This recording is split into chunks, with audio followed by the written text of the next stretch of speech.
അസ്സലാമു അലൈക്കും വറഹ്മത്തുള്ളാഹി വബറകാതുഹു. ഞാനിപ്പോൾ ഉള്ളത് സലാലയിലെ ജബൽ അയ്യൂബിലാണ്. മഹാനായ അയ്യൂബ് നബി അലൈഹി സ്വലാത്തു വസ്സലാം നീണ്ട വർഷങ്ങളോളം അതിശക്തമായ രോഗശയ്യയിൽ കിടന്നപ്പോൾ അവസാനം പടച്ച റബ്ബിനോട് പറഞ്ഞു, അന്നീ മസ്സനിയൽ ദുർറു വ അൻത അർഹമുർ റാഹിമീൻ. അല്ലാഹുവേ, ഞാൻ ചെറിയൊരു പ്രയാസത്തിൽ അകപ്പെട്ടിരിക്കുകയാണ്. അല്ലാഹു റബ്ബ് സുബ്ഹാനഹു വ തആല അയ്യൂബ് നബി അലൈഹി സ്വലാത്തു വസ്സലാമിൻ്റെ രോഗശമനത്തിന് പരിഹാരം നിർദ്ദേശിച്ചു. പരിശുദ്ധ ഖുർആനിൽ കാണാം, ഉർക്കുള്ള ബിറിജലിക്ക ഹാദാ മുഹ്തസലും ബാരിദും വശറാബ്. അയ്യൂബ് നബിയെ, അങ്ങയുടെ കാൽപാദം കൊണ്ട് ഒന്ന് നിലത്തേക്ക് ചവിട്ടിയേക്കൂ.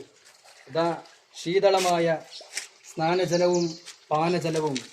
മഹാനായ അയ്യൂബ് നബി അലൈഹി സ്വലാത്തു വസ്സലാം പറഞ്ഞതുപോലെ നിലത്തേക്ക് കാലിട്ടടിക്കുകയും അവിടെ നിന്ന് ശുദ്ധമായ സ്നാനജലവും പാനജലവും പൊട്ടി ഒലിച്ചു വന്നു.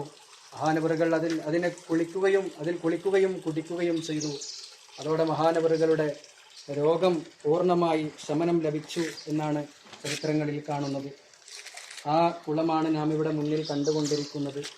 സലാലയിൽ വിസിറ്റിങ്ങിന് വരുന്ന, ഇവിടെ താമസിക്കുന്ന ഒരുപാട് ആളുകൾ ഇവിടെ സന്ദർശിക്കുകയും ഇവിടെ വന്ന് കുളിക്കുകയും ഇവിടുത്തെ വെള്ളം കുപ്പിയിലോ ബോട്ടലുകളിലൊക്കെ ആക്കി നാട്ടുകളിലേക്കൊക്കെ കൊണ്ടുപോകാറുമുണ്ട്. രോഗശമനത്തിന് വേണ്ടി അവരത് മരുന്നായി സ്വീകരിക്കാറുമുണ്ട്.